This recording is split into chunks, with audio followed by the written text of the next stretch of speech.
Entering the atmosphere in T minus 10, 9, 8, 7, 6, 5, 4, 3, 2, 1.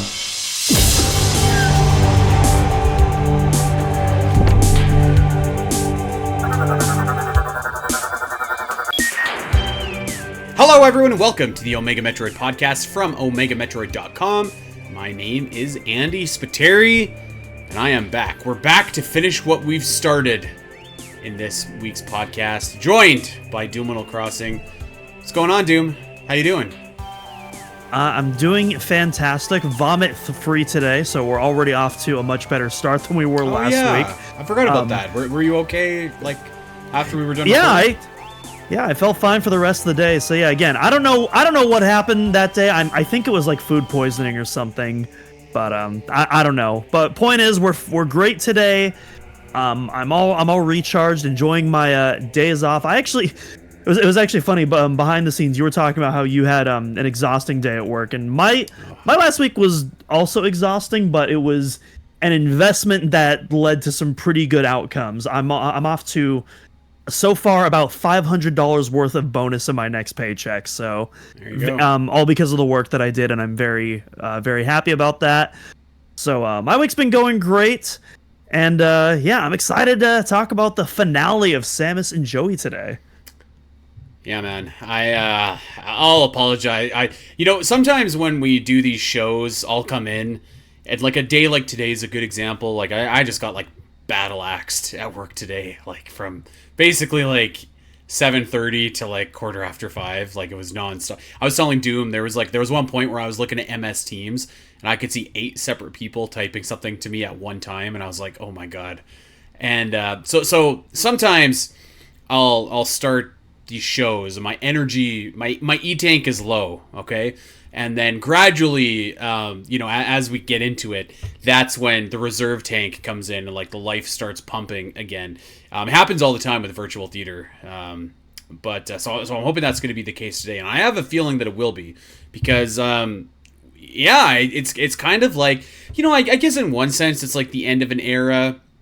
It's an era though that I think that I'm ready to be over, and not because I didn't enjoy it, but like it just there's other Metroid manga that I would like to review. So yeah, we're gonna be picking up right where we left off last week and finishing off Samus and Joey and finishing it off for good. That's it. It feels weird to like say actually. This is by far the longest one we've talked about. I mean, the Metroid manga, the prequel to Zero Mission, we did that back to back, and that was only 2 volumes, so we did that pretty quick. Samus and Joey, we've been on this for about a year now, and here we are. Yeah. Oh god, has it only been a year? I feel like it seems longer than that. And now I gotta check because I'm curious. But yeah, today we are going to part 2 of the Metroid X manga, Samus and Joey, which we should mention was translated by our pals over at Metroid Database. I don't think we have any other news to get to here, Doom. So I think we can just get straight to business here, and get this all finished off. Although I am curious when we started Samus and Joey, so I'm gonna check quick. We started this March 12th of 2024. So yeah, just over a year. It's crazy. Yeah. We don't. What am I talking about? That's almost a year and a half, actually. Yeah. Well, yeah, about it. Yeah. About a year and a half. Yeah. Wow. Crazy times. How time flies. Yeah. Definitely not much in terms of Metroid news. For the Metroid merch fan in me, there were these cheap little earbuds announced, which I of course have to add to the collection. It's more so the carrying bag that interests me than the case. One, because I think it's a cool design. But 2, prepare your tinfoil hats, folks. But I could not help but notice. Not you too. I'm not being serious, or am I? But I couldn't help but notice that this carrying case just so happens to have 3 Samus various suit designs, and all 3 of them just happen to represent each game in the Metroid Prime trilogy. Coincidence? Probably. But not. I would not give it 100% on the Samus's percentage rating. Wouldn't give it a very low percentage by any mean, but You know I what's can't funny? go fully 100 on that. We did Zelda's percentages over on the Zelda cast this past week, and someone was just like, they made the statement like Silk Song gets delayed again, and I was like, oh my god, guys! First and foremost, you have to have a release date to be delayed. So like, yeah, I don't know. Whenever I hear like the conspiracy hat, I don't know why I just immediately start thinking of like Silk Song because that's almost like a meme now at this point, and. We did touch on that over on the Zelda cast, if anyone is curious about my hot take for that. Okay, let's get down to business, because we have a lot to go through here, Doom. And I think I want to start off, even before our recap, and say I thought that last week's episode, that let's call it the first half of Metroid X, was uneven. Let's call it that. Like, our episode was great, but like the book itself was uneven. I think it's fair to say. And I think at some point we were talking, and I was like, man, Joey is doing nothing. This kid is doing nothing. And we were kind of hypothesizing, and you were like, well, you know what? He's probably gearing up for some big moments in the back half. And that was very apt, because that is exactly what happened.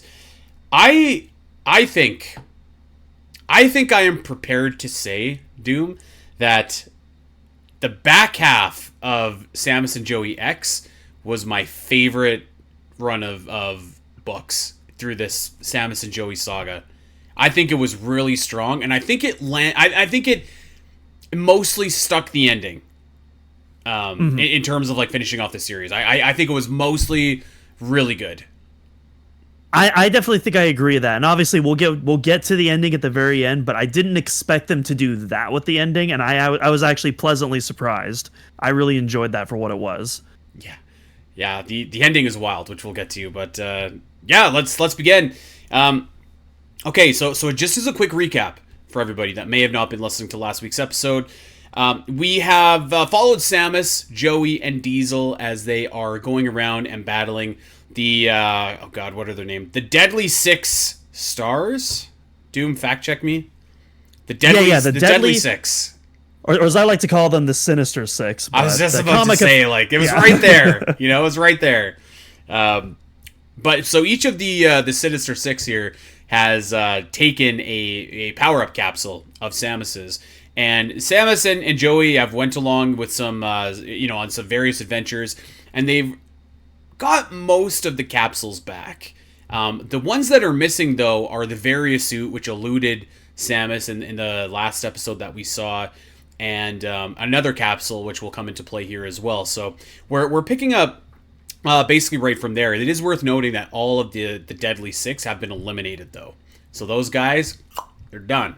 So that's a big enemy pile that is taken care of. So now we just kind of have like our main players to go through here. And let's begin with Chapter 7, Duel with Night. So here we go. So we catch up with Greed, and for anybody that doesn't know, Greed is the main bad guy here. He is a species that is he's of the same species as Ridley. So he looks like Ridley. He's evil. He's cunning. He'd make a great space pirate. So there's something that runs through whatever species he is, the blood that just makes he calculated. But Greed is basically getting a report from some of his lackeys, and he's just like, I don't care that the Deadly Six are been defeated. Totally irrelevant, I think is what he says, which I thought was funny. And in fact, it actually sounds like those guys were kind of bait to lure Samus into a much bigger plan. So we'll have to keep our eyes on where that goes. But while they're there, we meet a couple new characters here, Knight and Bishop. So Bishop is kind of like the Grima Wormtongue of the group here, for all you Lord of the Rings fans out there. And Knight is like this big heroic, paladin basically that has a sense of honor, but he's working for the bad guys. And Greed is he sends both of them to invite Samus to a banquet of death. Love it. So I'm gonna say up front, like the second like they started exploring Knight, I knew Andy was gonna be so into this because this is such a Metal Gear Solid character. Knight was cool. I was just, Yeah. yeah, I was just like, oh man, Andy's gonna be all over this. I will just say now, I thought Knight was like the best character in this. Yeah. In this thing. Oh, hold on. The second best character, which we'll get to. I had an outrageous pop for this a returning character, and I bet you can guess. Who it is. I know exactly who it is. Yeah. Oh my god! I had a pop myself. That was incredible. We'll get there. Pop indeed. Bishop, very good choice of words. Bishop and Knight are the new kind of bad guys here, and I thought this next bit was great too. Actually, so Samus and Joey land on a graveyard planet. Can you imagine that? Somebody dies. It's just like, all right, take him to the graveyard planet, bury him there. Mm-hmm. I could like legit see that actually in a future. Maybe. You thought the wrecked ship was terrifying? The wrecked planet. That's Metroid 6, baby. Yeah. I love this, and there's all like the deadly 6 stars. There's all their graves and stuff like that. And this was very cool actually. Like all these zombies kind of start coming to life. Speaking of Metal Gear Solid, you know what it reminded me of? Because I think Bishop shows up and he's like, Samus, these are all of the ghosts of the villains that you've defeated. And it reminded me of the sorrow when you're walking through a Metal Gear Solid 3 and like if you've killed anybody, all those kind of apparitions start swarming you in the river. That was cool. Right. Uh-huh. It was actually fun because I actually didn't know how that worked the first time I played Metal Gear Solid 3. It wasn't until after I beat the game where you learned like, oh, you can actually go through the game without killing anyone, and you could just go through that without seeing like anything. And that kind of blew me away. Like, wow, this is a 2004 game that was doing that. I gotta be honest, I feel like it's just as easy with like a million ghosts coming at you as none, so I just, I'm a bad guy. I just think it's cool that like that was even like a thing totally. that you can do though. yeah, totally. I thought it was very cool. And I thought this like setting actually was like really cool as well.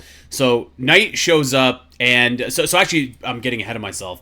Bishop summons this like Power Rangers monster of all of the deadly 6 stars. So they all make like this one big monster that Samus Megazord, yeah, is she's gearing up to fight him when all of a sudden my boy Knight comes in and like whoosh, slices this monster into bits, and he's just like, Samus, we will fight honorably and head on.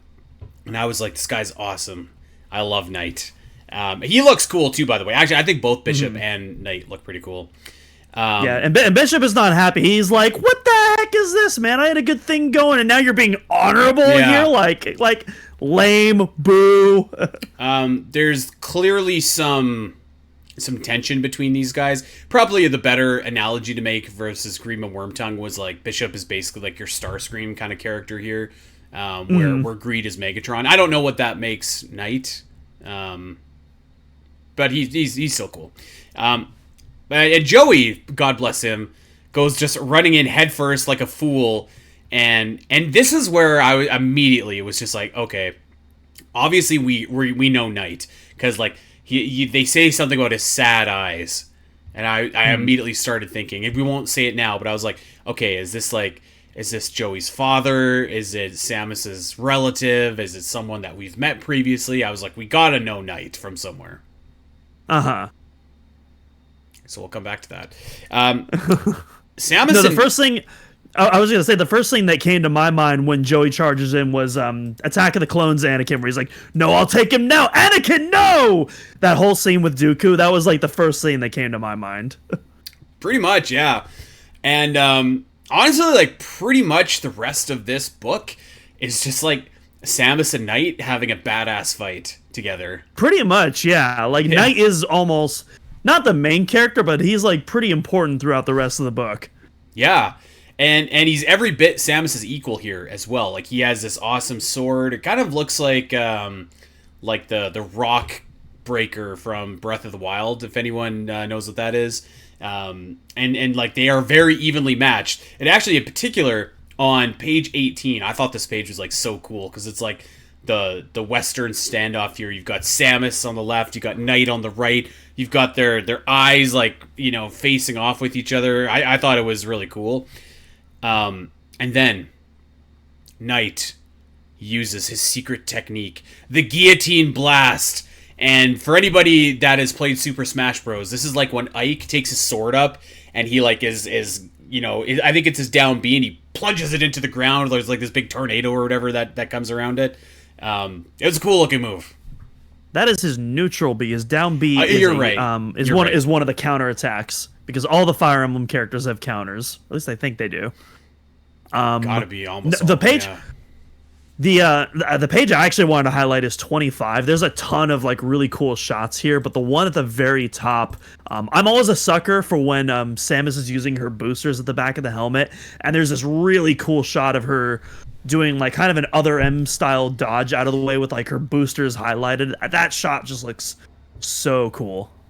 Honestly, like, this is a very cool looking chapter. Like, there's lots of like really good action, but it's not so busy that like you can't tell what's going on, which I think is a fair critique of this series sometimes. And maybe that's a critique of manga sometimes in general, but like a lot of times the black and white, it can be hard to tell what's going on, and I didn't feel that way about this. And that's actually pretty much how like the first chapter, or how chapter 7 ends, with this guillotine blast.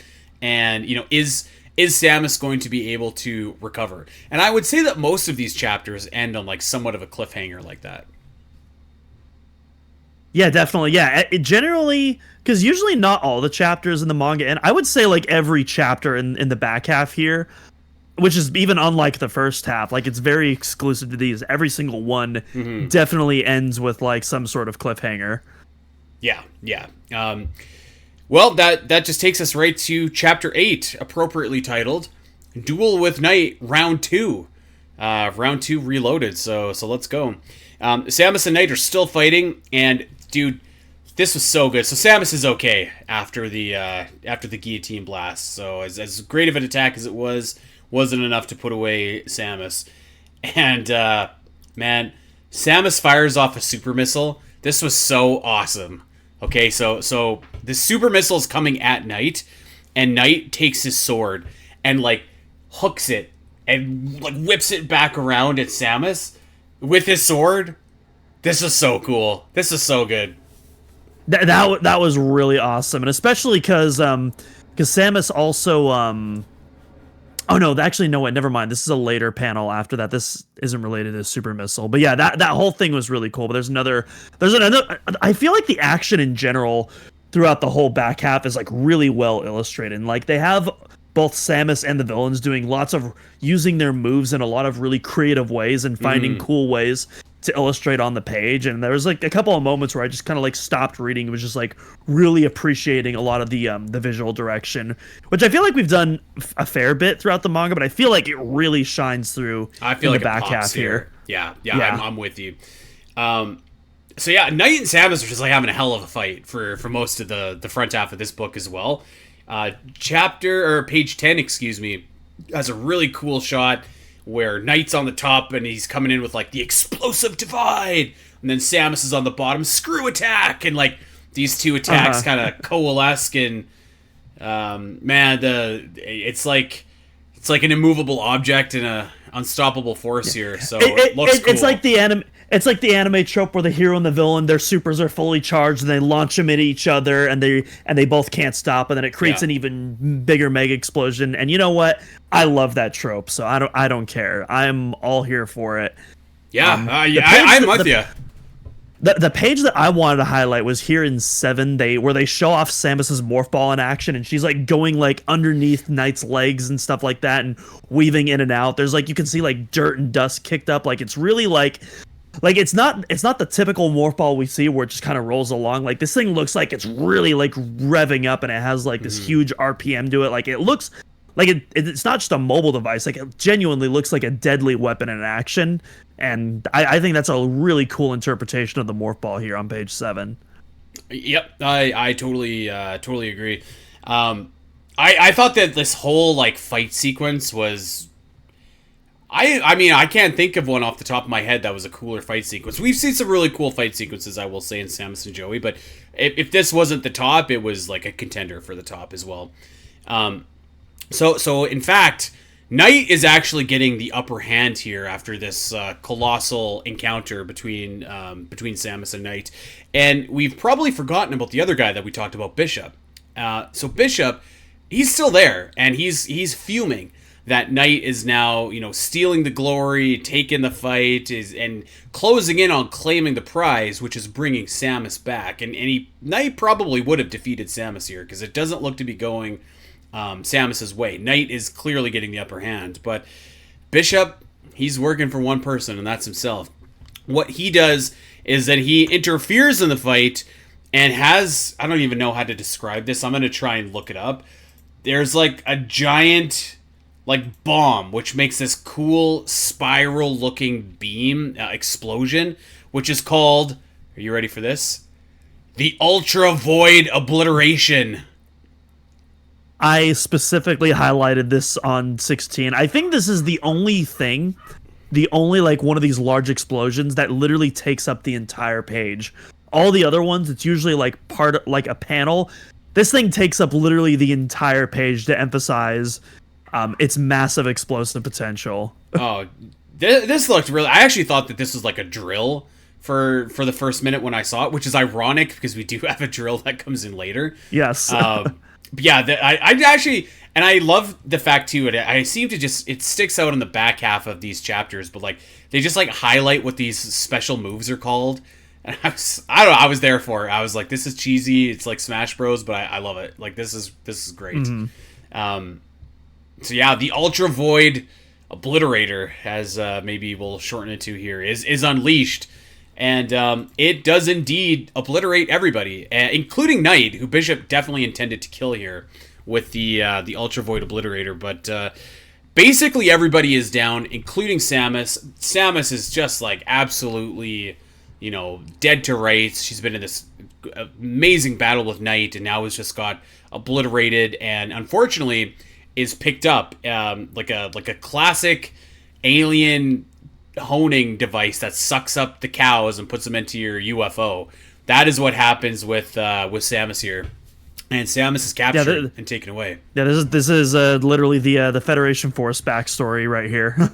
now we know what Samus was doing in Federation Force. Yeah, I mean, yeah. So now we just have Joey, Diesel, and Knight left alone in the blast. And Knight actually protects Joey and protects Diesel from obliteration here.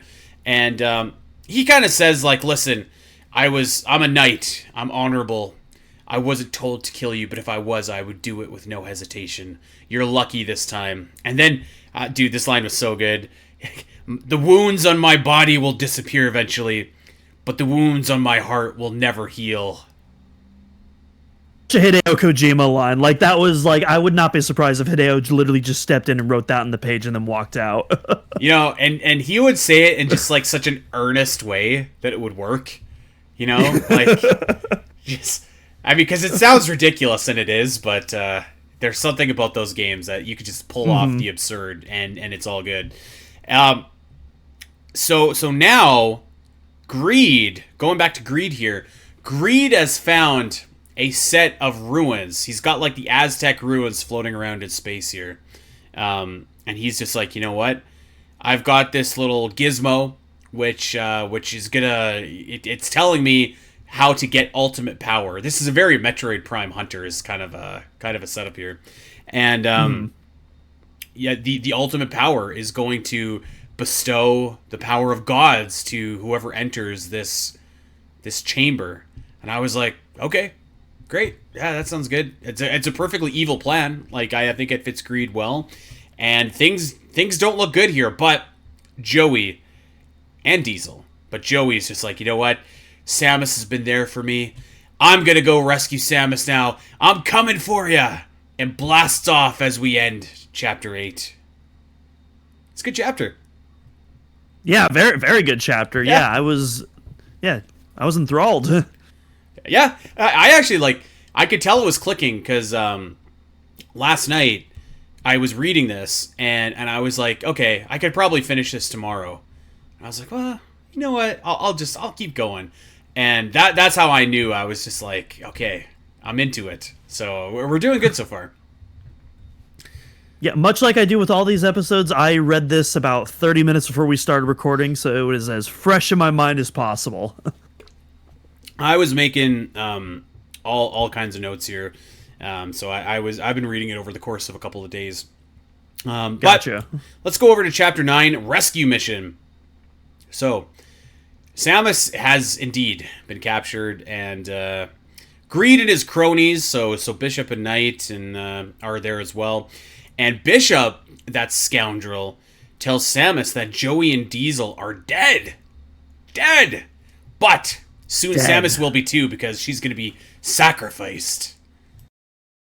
I love the way that he emphasizes it too, like, you will be the sacrifice, Samus. I love it.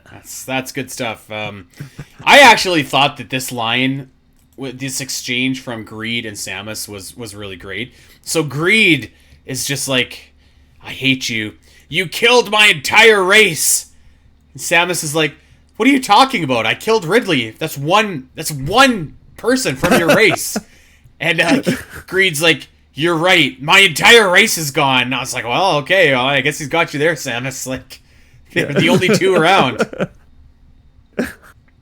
And then you actually... You also get a really cool flashback to Samus and Ridley, and there's like some Metroid surrounding them too. This is a really cool. Yeah, I actually wouldn't mind having this as like. I wouldn't mind having that as a poster. Like that looks really cool. You know what? There is actually a really cool. Speaking of Super Metroid Manga, which I was kind of like flipping through the pages of. It's not very long, but it's pretty neat and it's colored and as well. So it was pretty cool. But yeah, this shot of Ridley is just like, man, this is really cool. So yeah, I still would be open to the idea of like seeing more Ridley species in a Metroid game. I think that would be like super cool. I know some people would hate it, but I'm for it. It would depend. It would depend how it's pulled off, but I feel like that's true of like any new idea you introduce into Metroid. Like there's a way that you can do it in a lame way, but I think there's also potential to do it in a really cool way. Yeah, I think so. All right, so and another great moment here as well is this is when I was really starting to like hypothesize who Knight's true identity was, and Knight has an interaction with Bishop, and Bishop is just like feeding this guy just these bogus lines. He's like, "Oh, I knew you could escape the Ultra Void Obliterator. I knew you'd be okay. I'm glad you made it back. Happy to see you." And I'm like, "Come on, Knight. This guy's lying to you, man. Don't fall for this."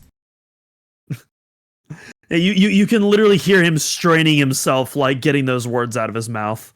Like definitely, I feel like Starscream is definitely an apt comparison there. In terms of like this guy, I feel like I made the Starscream comparison to like a lot of characters in this manga, but I feel like especially here that dynamic is like really well pronounced.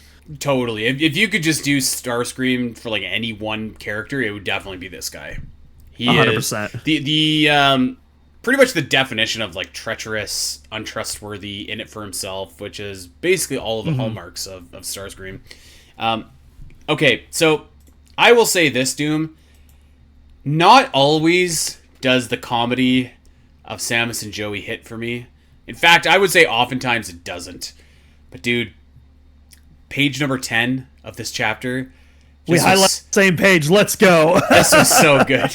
So, like, Diesel and Joey sneak into the Aztec ruins here, okay? And there's, like, all these hieroglyphics on the wall. And I'm not going to be able to do this justice. You just have to go find this and look at it for yourself. But, like, there's guards around, and Joey and Diesel are trying to, like, blend in. So they, like, flatten themselves into like the hieroglyphics, so they're making like crazy faces to blend into the wall. I thought this was so funny. So like the setup is like they're out of sight first, but then it's so dusty that like Diesel and Joey, they start sneezing, and they're like, dude stop, and then finally one of them, as many do in this comic, they swear, And that swear word like alerts like one of the guards, one of these Metal Gear Solid looking goons. They're like, "Oh, who's there? Whose footprints are these?" And then they go, "Yeah, wing!" And then they go check out the commotion. And then it's like this, this 60s Looney Tunes like gag where like they're entering the room and they've like flattened themselves to like blend in to the other hieroglyphics, and they're like they're doing all these crazy facial expressions to like match and mimic the art. That's already funny on its own. Literally, they have like the villains like rapidly turning their heads, like where could they be? So, and but there's this one panel here where they finally dust off and they're like, oh, these ruins are old, they're probably crumbling. But it shows Joey and Diesel. It's at the bottom of page 10 here, bottom right. And as they're walking away, they look at each other with like the biggest poop-eating grins is all I'll say. And that like got a genuine laugh out of me. Like I actually busted up looking at that image. That one landed really good for me, I think. I thought this was like the funniest like gag in this entire book. Like the first and the second half here. This was good stuff. Much better than Joey doing whatever the hell he was doing with the ball guy when he had the stick up his ass. Oh yeah, I honestly I forgot we were even talking about that last week. That is out of context. That sounds really messed up. I don't know. Yeah. I'm not cultural differences, sure, but I don't know what was going on there. I don't know. But this was good stuff. This was funny. All right, so Joey and Diesel are sneaking their way in when all of a sudden, my God, they run into the imposing, the indomitable Knight. Knight looks awesome here, by the way. Page number 12.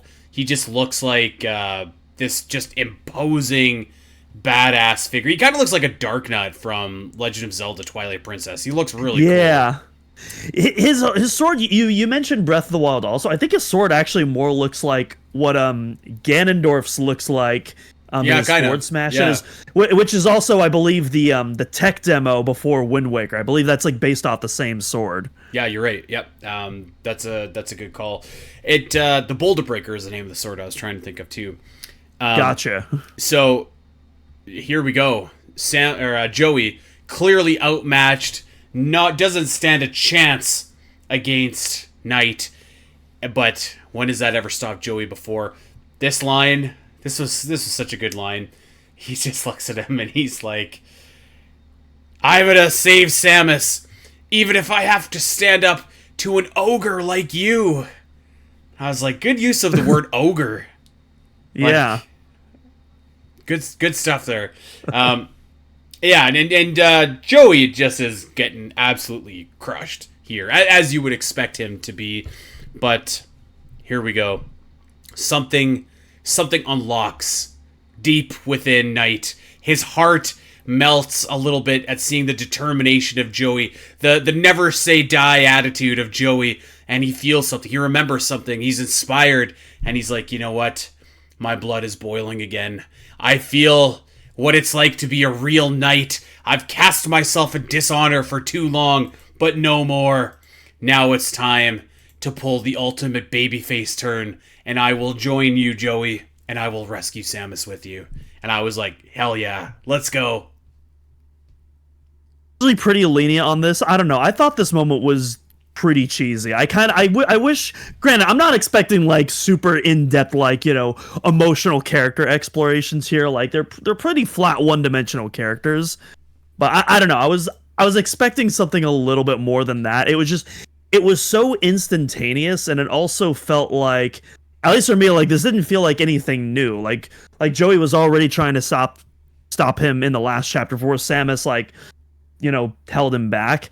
This didn't really feel much different, except there was no one holding Joey back, and he's like, "Oh, you really care for this person, therefore I am now going to become so." I don't know. It's not that big of a deal, especially for like a comic that I've been very lenient on, for something that I'm very aware is not trying to be this explorative piece. But I don't know. I was kind of hoping for a little bit more there, but it's whatever. I will say, because I don't disagree at all. Like, I think this was cheesy, probably unearned, but like, okay. I am surprised that Yeah. this is like the thing that hangs out, because I think I've been the most critical of all of us. Yeah. There was something about, like, as a general for evil, my heart was but a husk, rotting and stagnant, and your passion shattered it in a single blow. How could you not like that? I love the dialogue. Like, it's like super Saturday morning cartoon. Like, I'm all about that. I just wish there was a little bit more in that motivation.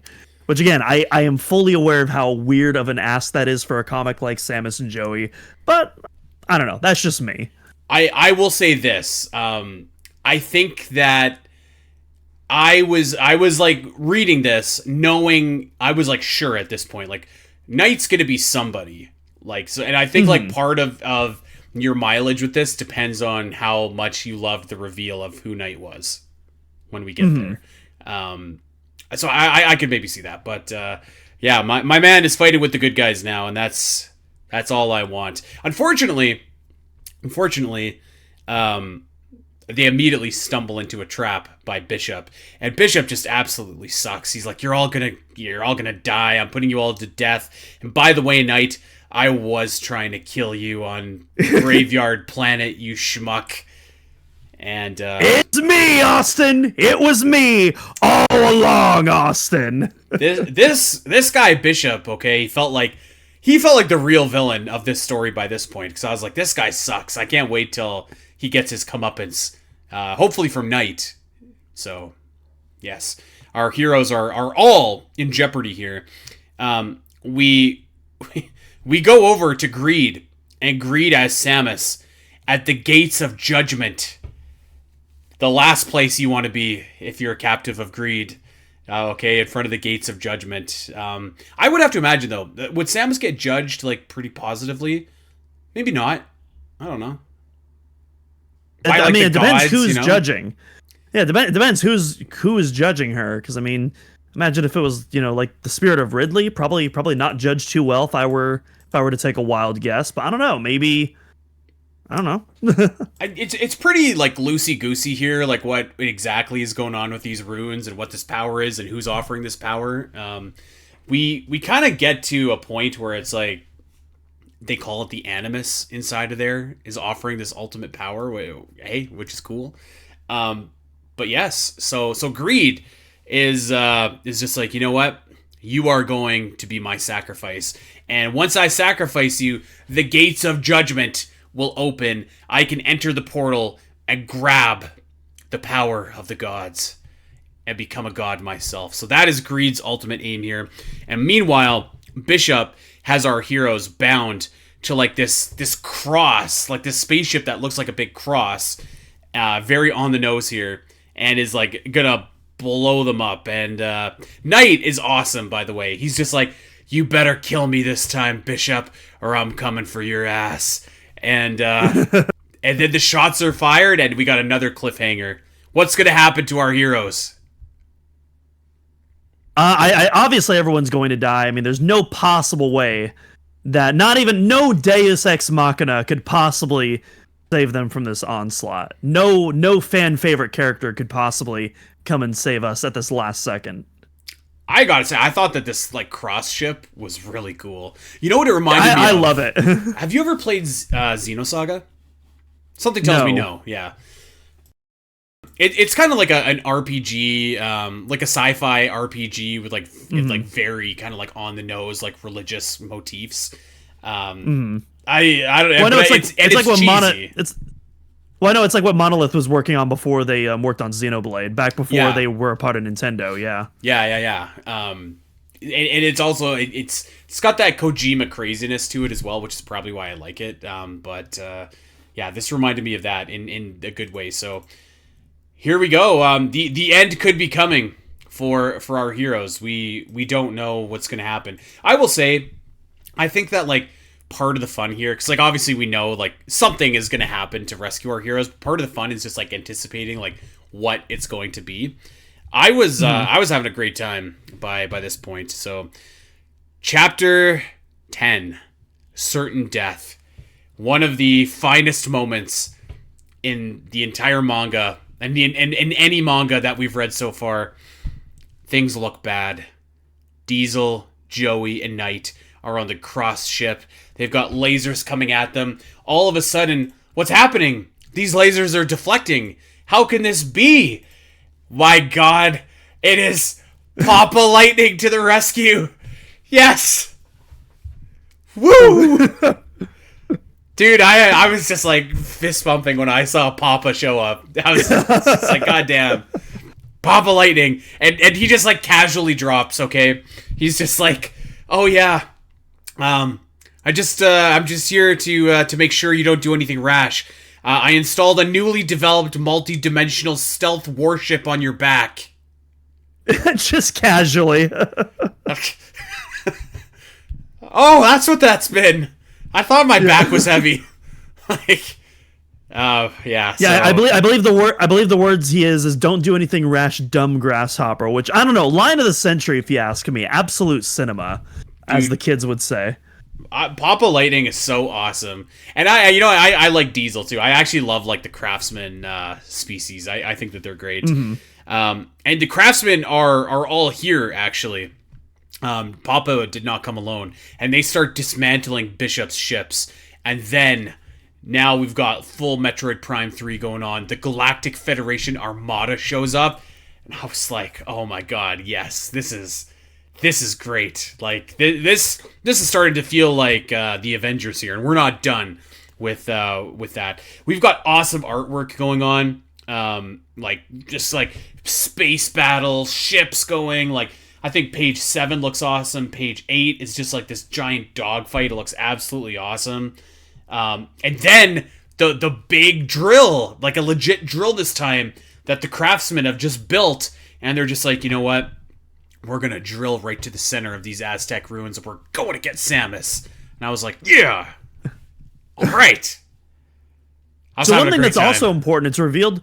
Oh yeah, this whole scene is fantastic. But it's also revealed that I believe, unless I was reading it incorrectly, it seems like Papa Lightning was also the one who called over the Galactic Federation, and it seems like he is at least friends or knows like the leading command officer, because he says you know they're all like congratulating each other on the battle and like kind of like whiffing and nudging each other. And then one of the other officers is like, who's that? And he goes, someone important, which I thought they were going to set that up for something later, but they don't really follow up on that. So I just kind of interpreted that as like, they interacted, they knew each other in the past or something. But I still thought it was really cool. I was trying to remember, because like, I was like, have we seen this guy before? I don't know, because I think like if we had, they would have said so in the comic, because like we have something like that coming up pretty quickly. Mm-hmm. I was about to say, yeah, multiple times they do that. Yeah, I thought it was like kind of cool anyway. Like even in the previous like chapter with the Craftsmen, they kind of implied. Well, actually, they didn't imply. They just outright said like the Craftsmen worked with like the Galactic Federation like fairly closely to build stuff until they started asking them to build like warships and whatever. So yeah, I thought this was really cool. A great. See, he calls him Master Lightning too. By the way, the Admiral in the Galactic Federation. Yes. So there's this mutual respect between the two. Yeah. So Papa Lightning and the Craftsmen have this big mofo drill, and they just like start drilling, and Joey and Diesel are like, you know what? We got this. We're gonna go and we're gonna rescue Samus. You guys take care of business over here. And so we have Papa Lightning, the Galactic Federation, the rest of the Craftsmen, they're taking on all of the Greed Corps in space. It's like right out of Green Lantern, when all of a sudden, Joey and Diesel encounter, I can't remember what they're called, but previously in, I want to say Samus and Joey Volume 1 or maybe 2, there was like a Samus-style robot that Samus fought, and it was powerful, very powerful. And there's like tons of these guys now, and things don't look good. When all of a sudden, on your left, we have the arrival of what are these jabronis' names? Zegan and Bombad, who I have to admit I kind of forgot about these guys, but they were from a previous couple episodes of Samus and Joey. Bombad was from, let me see if I can get this right, Volume 1, Chapter 5. and Zegan was from Volume 3, Chapter 10. So that one was fairly recent, actually. He's the one who sliced off Samus's arm cannon with his sword. I don't remember Bombad's deal. It's been like a year and a half. Give me a break. Yeah, for sure. But no, it was really cool seeing these guys again. And they basically just... And at first Joey's like, oh, we're gonna kill you, you're here to stop us. And they're like, whoa, we're just bounty hunters, kid. Last time we were trying to bounty hunt you guys, but this time we're paid to defeat the bad guys. So we're on your team this time. Don't worry about it. Super cheesy. One, I don't know. I don't know why this one works for me, but the heel turn of Knight doesn't quite work for me because they're both like equal levels of cheesiness, but I don't know. This one I loved for whatever reason. I also love there's a couple panels back because this reveals on 14. I wanted to highlight a couple panels back on 12 right after right after the craftsmen rescue Diesel, Joey and Knight. Knight gets up and he's like, I have no reason to complain about being safe, but wasn't there a better way? Because they basically got launched into the ship. And he's just like getting up. There's like rubble all over him, and it's like, man, did we have to do it that way? And Diesel basically goes, I don't know, we're not related. And so that got a good laugh out of me. I liked that moment. That was a good. Yeah, I should have skipped over that. That was great, actually. I thought that these two, Zegan and Bombad, like these guys are just like such geeks. Like they're just like the biggest goobers. They're just like, I remember they were just like, oh, we didn't look very cool last fight. Now we can fight these things. And now we can start looking cool. It's like, this is like a good buddy cop, side panel that we could follow up on sometime. Yeah. All right. We go over to Samus. Samus is hurting. Samus looks to be down. Greed enters the chamber of the Animus. So Samus has been fully sacrificed here. Things look absolutely terrible. The gates of sacrifice, or no, the gates of judgment, not the gates of sacrifice, open, and Greed has entered. And this is exactly what we don't want to see happen. And Bishop actually is running over to say that things are absolutely falling apart here. And Bishop then admits that, like, well, I wanted to enter that, not Greed. I wanted to stab him in the back and take the power for myself. Which, I mean, to be, that's fair. Greed, it's not like Greed is a great guy. Yeah, very, very Starscream move. Yeah. So here we go. Knight and Bishop showdown. We have a face-off. The face-off that is 3 chapters in the making here, and I don't, for such a impromptu, not an impromptu fight, but like for characters that were just introduced in like chapter 7, I was actually like really anticipating this showdown between them. Yeah.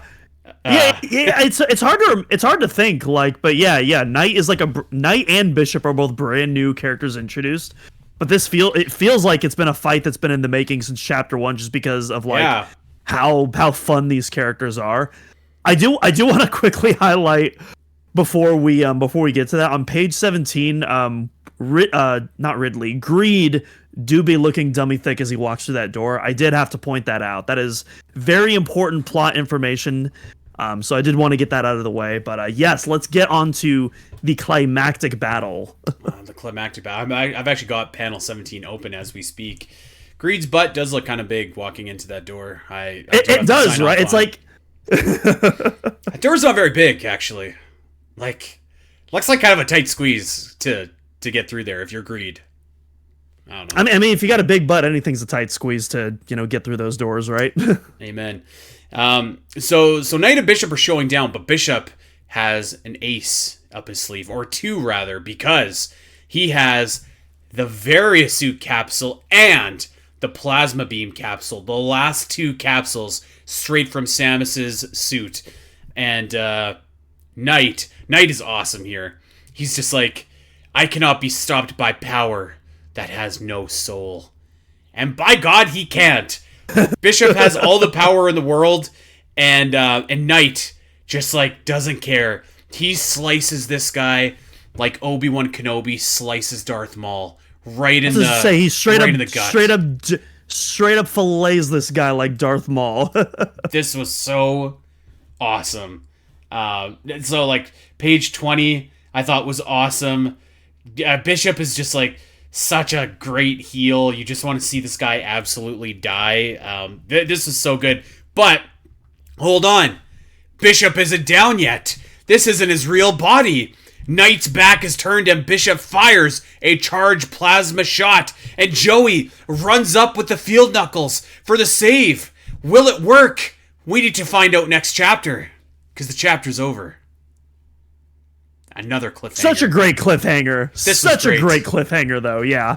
This was great. And also, I love this reveal because there are close-ups of his head, and you do see like that third eye and mouth the whole time, but it's never really revealed what the purpose of is. You think it's just a crazy design, and it's like, no, that is actually who Bishop really is, and he's almost like that the eye and the mouth is the real Bishop, and the rest of the body is like this thing that he's puppeteering. And they don't really go into detail of like what it was. It's someone that he killed and took over, like, you know, has it always been a part of him? They don't really elaborate on that, but I kind of love that they don't. I love how I love totally. How kind of what's the word I'm looking for?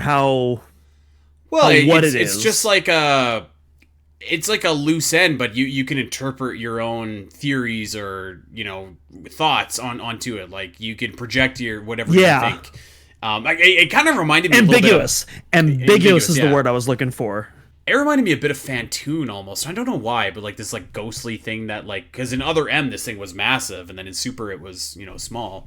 So maybe because of how much it highlights the eye, and obviously that's a big part of like Fantoon is its giant eye. Maybe that has to do with it, as well as like that kind of floating apparition like state. Mm-hmm. Yeah, maybe.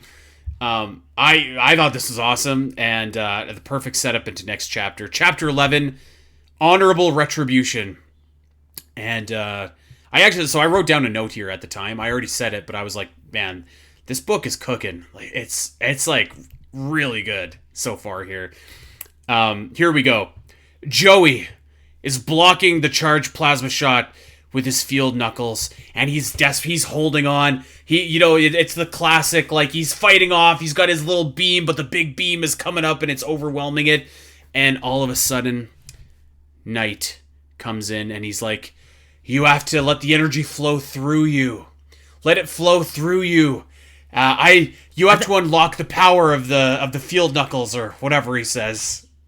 I think we're underselling it a bit. So I think it's way more hype than even you're letting on. So it's a close up of Joey, and then all of a sudden, in the next panel, on the next page, even so you don't even see it on the previous page, you just see a hand grasps his shoulder. It even has grab highlighted in the top right corner on page 3, and then 2 panels later it shows that the hand is coming from Knight. Yes. And that's where he starts doing his whole and he literally transfers his power to Joey. I thought this part was super cool. I love this part. You know what this was? Okay, for anybody, this is a terrible movie, okay? But X-Men 3, when Iceman goes like full ice mode and his entire body is covered in ice, that's what like this scene was. This was awesome. I'm going to reference a much better movie. This is like in Guardians of the Galaxy in the finale, where they're all holding the Power Stone, and the only way that they can survive is by all linking hands and connecting together to communally contain the surge together, because if one person holds it, they'll die. That's what this reminded me of right here. I can see that, yeah. So here we go. So Knight actually says something along the lines of, "The power you attracted is gathering, focusing, howling.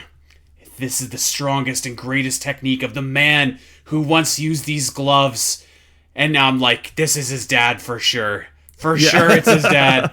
And Knight's like, "Now shoot it, Joey. The power is resonating inside of you. Unleash it. This is what the energy gloves are known for." And Joey lets out this just absolutely ginormous blast of energy. He's called the Exodus. This is like the super Hadouken from Ryu here, and this comes right at Bishop, and Bishop is just like, "Impossible!" And this guy is just incinerated to bits, and I'm like, God, yes, good stuff. Yeah, I was literally that was my first thought. Is like, oh, I didn't realize Joey's dad was Ryu. because it's basically a Hadoken, but it's like a super Hadoken. This was a great like feel good moment, like just like just this awful heel that and like the good thing about Bishop is that he wasn't cool either. Like Greed is kind of cool, like Bishop was not at all. So like you can't wait to see this guy just get what's coming to him. This was great, and it was Joey. It felt like a full circle moment for Joey, even though like this wasn't like a personal enemy or anything like that. It just, I don't know. This felt to me like Joey's final boss. Yeah, absolutely. Well, especially because it also felt like it because as we'll find out later, he's finally unlocking the true potential of like the gift that his father bestowed upon him. Yeah. Well, here we go. Let's get there actually. But before we do, we have to mention the plasma and the various suit capsules.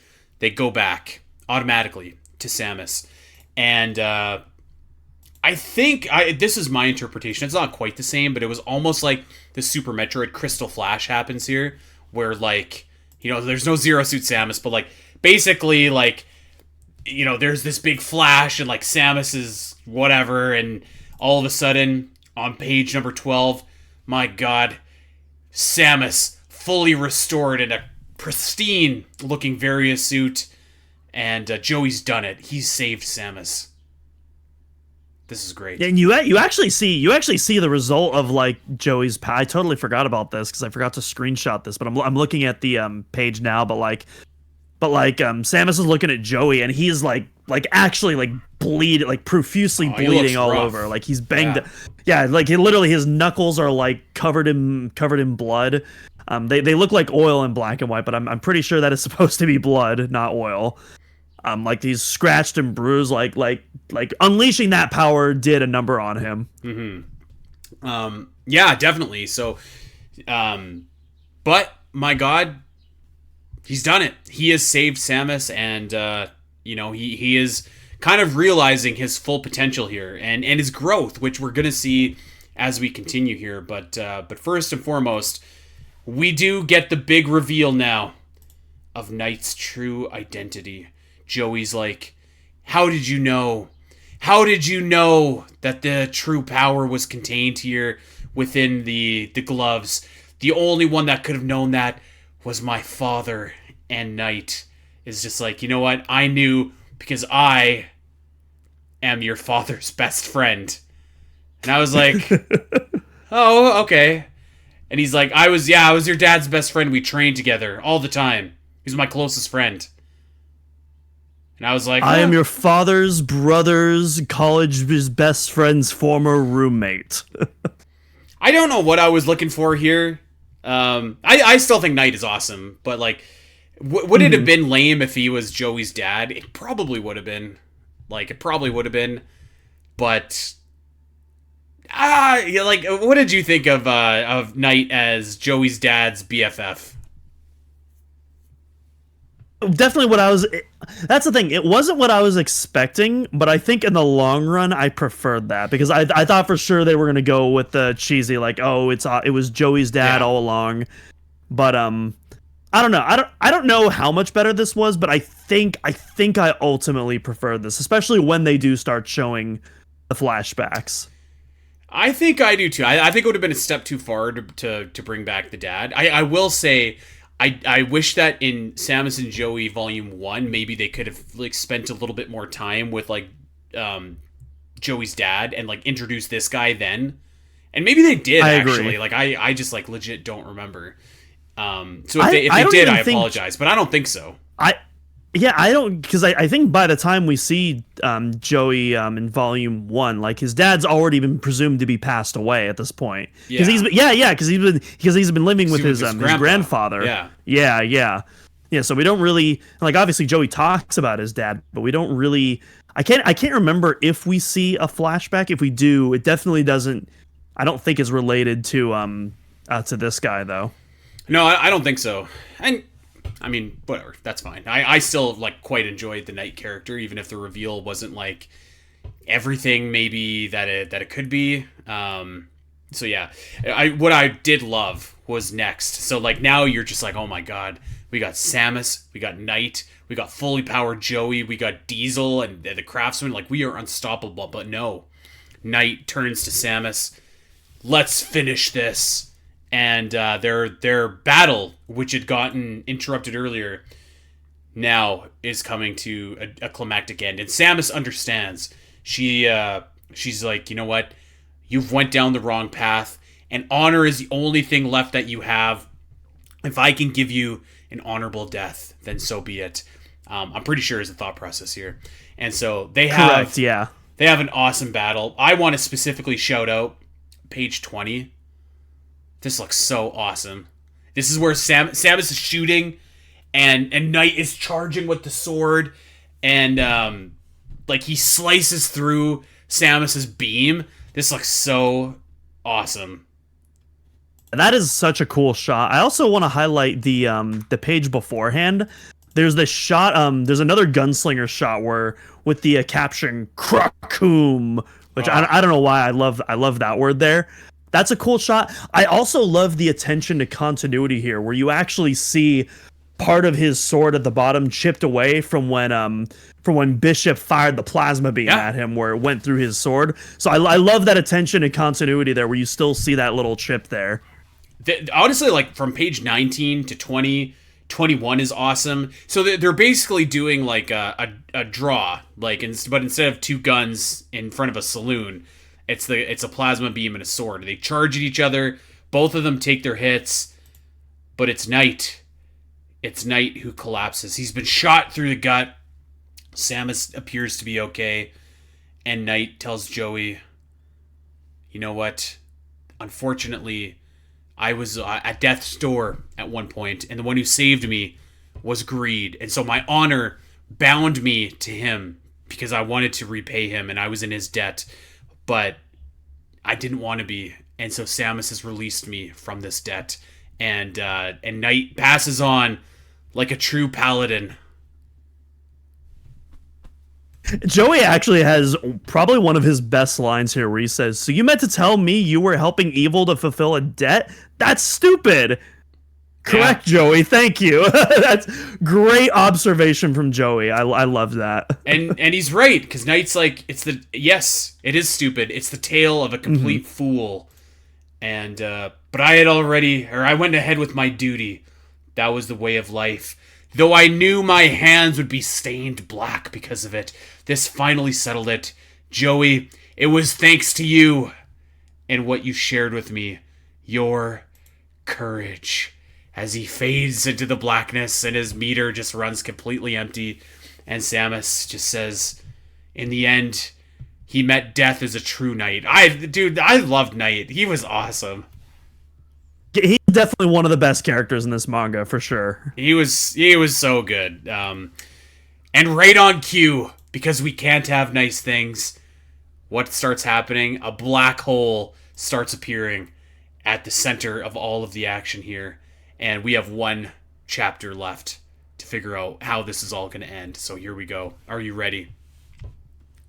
Let's do it. The grand finale. Chapter 12, A Legend is Born. And we start off hot because we find out immediately things are worse than we seem. There's more than one black hole. There are multiple. Yeah, there's several popping up throughout various Galactic Federation star systems. And there's, like, they show casualties happening, too. So this isn't like, your cheesy, happy-go-lucky Saturday morning cartoon. Like, no, like, literally within the second panel, it shows, like, one of the space stations just getting absolutely evaporated. And presumably there's people on that station. Like, it's so, like, they are not shying away from, like, putting the stakes on the table here. Well, and so the return we thought we would never see also takes place on page number 2 here. Joey's mom reappears and is just like, this was outrageous. She sees all these black holes and her first thought is, has something happened to Joey? I was like, you gotta be kidding me. Going from one of the best characters in the manga to probably the worst. It's just in the snap of a finger like that. And then she's gone and never brought up again for this manga. This is literally her only contribution. That to this spread here? Joey? It's like two. What are you talking? You don't give a damn about your son. All you care about is being a doctor. Your son could have lived on that space station with you. Like, unless you work 24 hours, I'm sorry, okay? You, like, I don't know. This character, his mom, was just, like, the most ass-backwards character in this entire manga. Just, just incredibly unlikable. And they brought her back. They should have just had her get sucked up in the black hole, actually. That would have been fine. Yeah. Or honestly, just not even bring her up, because she does nothing. This is literally all we see of her for the rest of this entire series, is two little panels. Yeah. Just where she sees the black hole and going, oh, I hope Joey, what, did something happen with Joey? And like, that's it. It's never followed up on. So I genuinely don't know what her purpose is in this series. She is not a character that comes out in a positive light.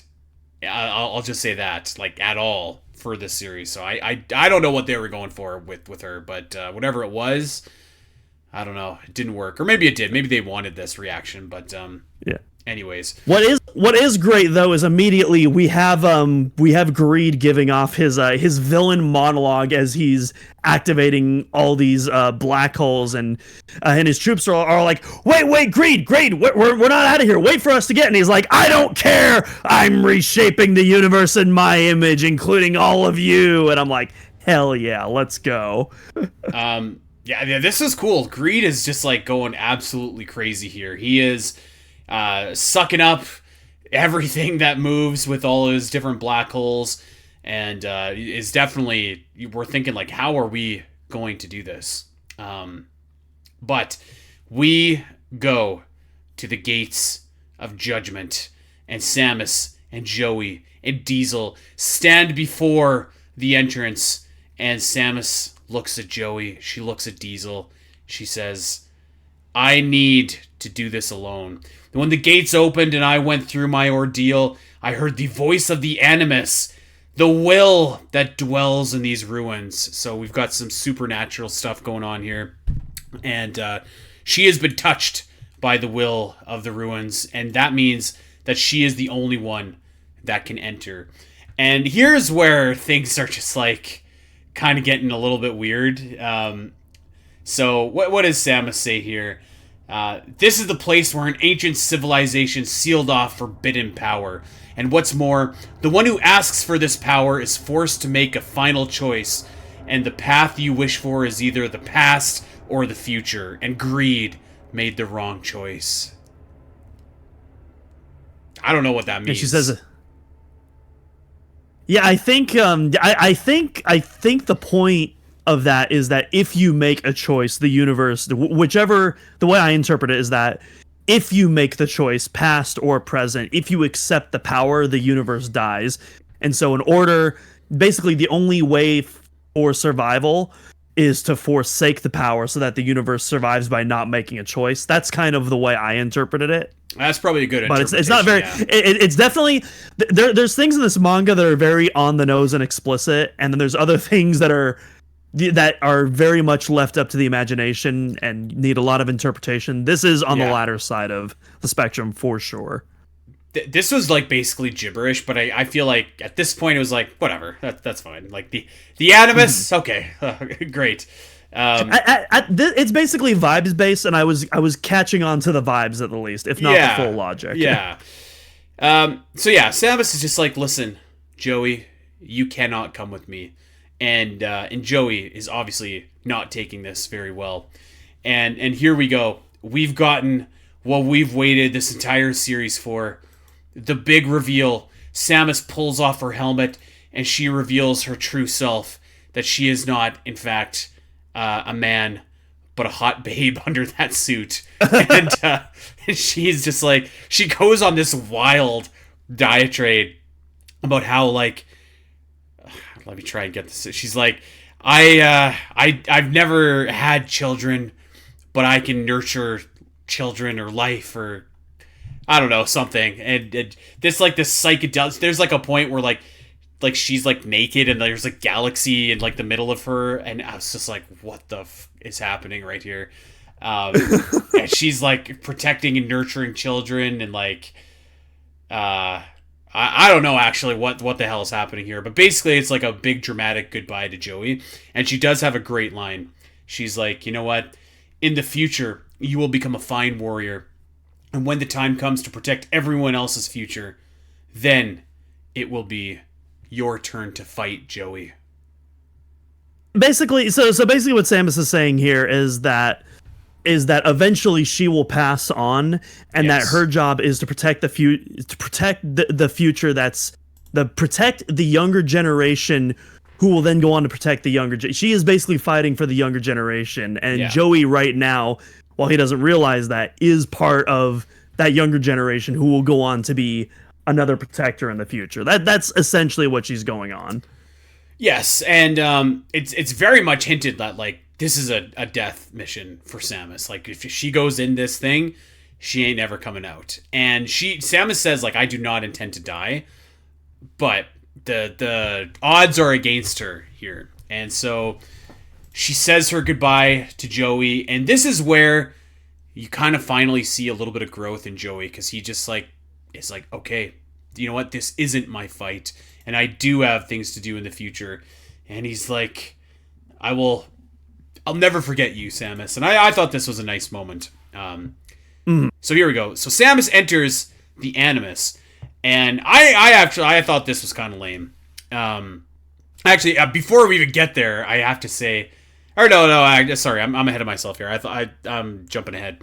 So Samus walks into the Animus, and then Greed just kind of like collapses in on himself. It's very anticlimactic. Mm-hmm. That was it. There was no final battle. It was just that. Yeah. We literally she basically walks in on him like mid-death. Pretty much. Yeah. So he wished for the power of the future and was swallowed up by that power. How pathetic. She's like, yeah, okay. So the Animus. Okay, this reminds me of the end of Mass Effect 3, where like the catalyst is telling Shepard like, you have to pick like the pathway for the future of humanity a little bit. Is this like, because I've never played Mass Effect before, but I remember a lot of people hated the ending of Mass Effect 3, and then they patched it and everyone loved it. Was this like the original ending that you're hinting at? Kind of, yeah. The thing about the ending of Mass Effect 3 is that they're just like, it kind of boiled down to like there was basically only like 3 choices that you could make, and for a game that like so many of your choices influenced everything, people were a little bit chapped about that. At least that's my understanding of it. I thought the ending was quite good, actually, and it's very similar because Shepard also goes into a situation where like he or she doesn't really come back, and and there's like lots of movies actually that do this exact same thing where like the hero will go in. Do they get out? Do they not get out? We don't know, but we are left with ambiguity regarding that.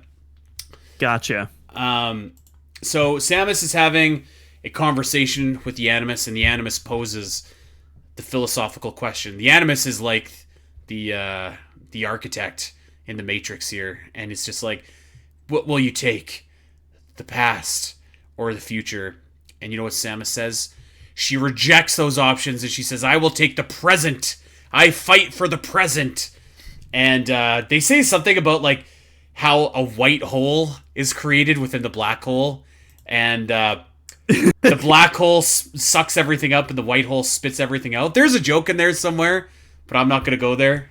I was just reading that, and I'm like, sure. Yep. Sure.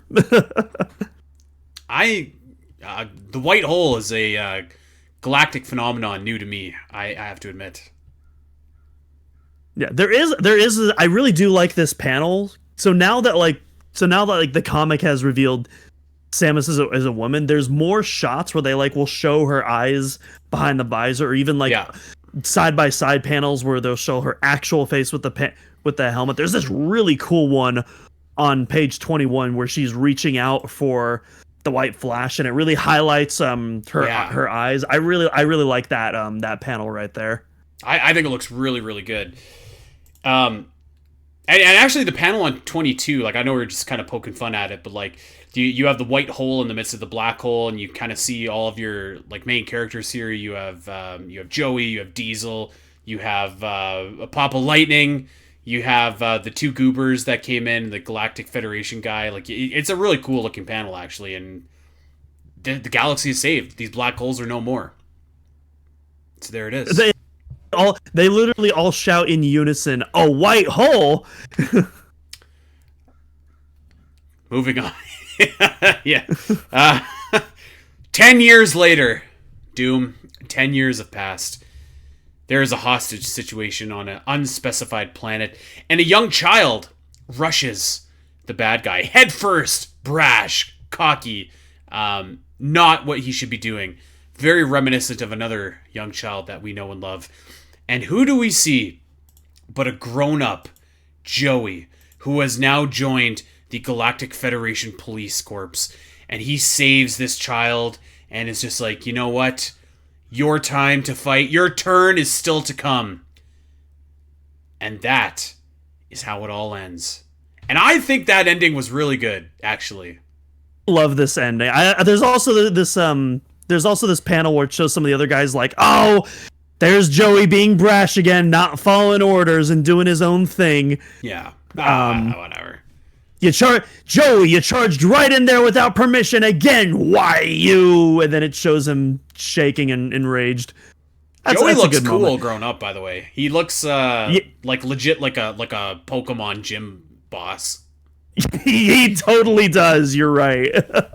Yeah, I love adult Joey design here. Yeah, it looks. So I wasn't a big fan of the greed stuff, and like honestly, the whole Animus stuff was just like junk. But I thought the sentiment was like really cool. Like Samus is going in, we don't know what happens to her, but you know we just kind of catch up with Joey all this time later, and he's like moved on and become kind of a hero in his own right. I thought that it ended really well. I have to say, I wasn't always the biggest fan of Samus and Joey, but like I thought that this last stretch of chapters was the strongest of the manga. I agree 100%. I think ultimately, you know, sticking a landing, I feel like is almost one of the most important parts about the project, because that's the part that will ultimately like live with you. And I feel like this manga, for the most part, like really stuck the landing. I think so. Like, yeah. Like Greed was underwhelming, but like to counterbalance that, you got like the Bishop and the Knight fight, and even the Knight and Samus fight, I thought was really great. Like that was absolutely very satisfying. Good to see like character growth from Joey, and I'm almost like to the point now where I'm just like, I'm a little bit sad. I could read another Samus and Joey, novel. Yeah, I almost want to read like, hey, what were the adventures of like adult Joey and like battle hardened elder Samus? Like, to be fair, I've always wanted to see like a Metroid game with like a Samus in like her 50s and 60s with like, years of battle and like all this knowledge and all of that like kind of hard. It's kind of a trope in modern movies nowadays where you'll have like the reboot sequel and you'll have like the one character come back like in that awful Blade Runner movie. Yeah. But like one of the cool parts of that was seeing like, older Sarah Connor back. Like I thought that part was like really cool, even though the rest of the movie was like not good at all. But I really enjoy that trope, and I would love to see like, an older, wiser, battle hardened Samus like in that same kind of role. Yeah, so I ended on a high, I think is what we can say. I thought that this was like really, really great. I was impressed by the ending here. I thought that they did a really good job. And I think that first and foremost, we should also shout out like again the translation, just a great job by Metroid Database. So thank you for doing that. This is definitely a rare piece of Metroid history. It's odd that this isn't collected into its own book either. Like it really should be. Yeah. Like, but anyways, yeah. So I thought that it ended strong. I thought that this was definitely the best batch of chapters, And I think the payoff was worth it from the first, like last week's show with the first 6 chapters, which were uneven, but I thought we got there in the end. So I will ultimately come away with my experience with Samus and Joey being like, this was a good... I thought this was a really good series. I wouldn't even be opposed to like seeing... Maybe there's a way to get Joey into a Metroid game somehow, some way. I don't know. I wouldn't be opposed to it, though. I really wouldn't. Like, he feels like he's a cool character with his own built-in powers that would feel natural. So, yeah. They introduced, like, Joey in, like, I don't know, a Metroid 6 or something. An adult Joey. I don't know if Kid Joey would work, but, like, the new adult Joey that we see at the end of this series, I wouldn't be opposed to it. You know what would be really fun? If, like, this would never happen. Imagine they did, like, one of those, like, Metroid and Rabbids game, like the Mario and Rabbids. Like, Kid Joey would be so perfect for that. Like, that kind of like a sillier type of spin-off game. I could think of worse things, to be honest. So, yeah. Any final thoughts on Samus and Joey? Maybe this episode, or the run of books, rather, or if you have thoughts on, like, the series as a whole. Anything you want to add before we kind of bid our fond farewells to our pal Joey, Diesel, Papa Lightning, and the rest of the gang. I think we were talking about this more so last week, but like I think I would really like to see like a cartoon of like all of this play out, because again, like I've said Saturday morning cartoon since we first started talking about this, and that really feels like where this belongs. Yeah. And I feel like having like this throwback 80s retro wave type of cartoon in this style. It doesn't even necessarily have to be Samus and Joey, but like some sort of Metroid throwback 80s cartoon. I feel like I would be super into. But yeah, I guess because I feel like this is like the last Metroid manga that was produced, unless I'm mistaken. Because I believe the Prime 2 one was even before this, and so I guess I'm wondering at this point is like, are we ever going to see another Metroid manga again? Because Metroid is starting to gain prominence again, but it seems like it's more so in the West and maybe Europe a little, not necessarily Japan. So I don't know if they'll try doing something so centered for the Japanese audience again. I hope they do, though, because I've been enjoying this.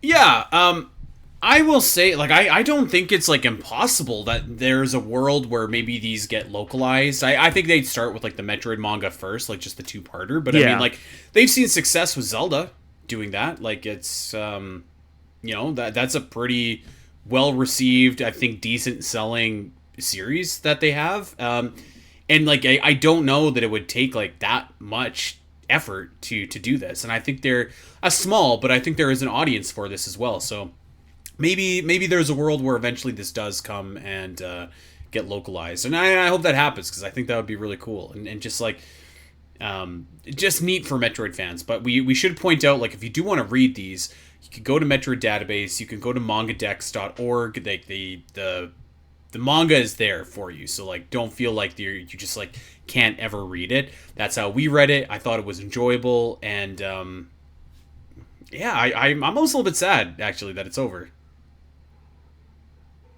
I am too, but much like the ending of Samus and Joey, it feels earned. It feels very earned, and it does. There's lots of other great manga for us to review, that is for sure. And I don't know what's next for us. Maybe I don't know. We'll have to decide, but it's going to be something new. It's going to be something fresh. I did bring up the Echoes comic. I believe that's called Episode of Ether. Maybe that could be the next one we do. Kind of a reinterpretation of the events of Metroid Prime 2. We'll see. Yeah, we'll see kind of where it goes. But for now, I mean, I think that's it. I think that we've said everything that we can about Samus and Joey. I think definitively there have not been two people on the internet anywhere that have devoted more time into a video or a podcast analyzing these comics. So I think that we can now officially say, like, we are some of the authority on this particular comic, and it's been a ride to be on, and I'm glad that we went on it. But like all good things, this has now come to an end, and that's going to do it for us. So yeah. another self-imposed badge that we can add to our collection. That's right. That's right. All right, Metroid fans. Well, say goodbye to Joey, but maybe not goodbye forever. Who knows? Maybe there is a world where we can see him again someday. I would absolutely love to see Papa Lightning come back. That man deserves. Oh, absolutely. He deserves something, a grand send off. But yes, okay, we're gonna get out of here. Thank you so much for listening and being on this Samus and Joey journey with us over the course of the last 18 months. It's been a wild ride, but it is time to move on to what's next. So thank you everybody for that. Again, check out these comics over at Metroid Database, mangadex.org. Thank you for Metroid Database for translating them. Check out OmegaMetroid.com if you are a Metroid fan playing the games for the first time. We got walkthroughs, we got maps, we got expansions, we got all sorts of stuff. We got news, we got tons of stuff going on over there. So make sure that you check it out. Go over to our YouTube page too, and maybe give us a subscription while you're there. I am going to be streaming Metroid X Fusion at some point in the week. So join our Discord so you can know when, because I don't know when, but I'm going to announce it on Discord before I do. Check out Patreon too while you're there. Hey, if you really want to take... Yeah, you know what? This is the best time to be a member of our Patreon, patreon.com/spnet. The Great Metroid Area Ranking, the final episode, is coming in like 2 weeks. Doom, Gooey, and myself are going to sit down. We have 3 areas left, and of like 80 that we've ranked. And so we're going to finally finish this sucker, and we're going to put it to bed to determine the best Metroid area once and for all. So there is like a ton of episodes with analysis on every single area in this Metroid business. So go check that out over on patreon.com/spnet. Check us out wherever you get your podcasts. Go like, subscribe, recommend, rate, review, all that jazz. And follow us over on Blue Sky. We are at Omega Metroid, at Spiteri316, at Doominal Cross. And that, my friends, is going to do it for us. So until next week, everybody, take care. Bye.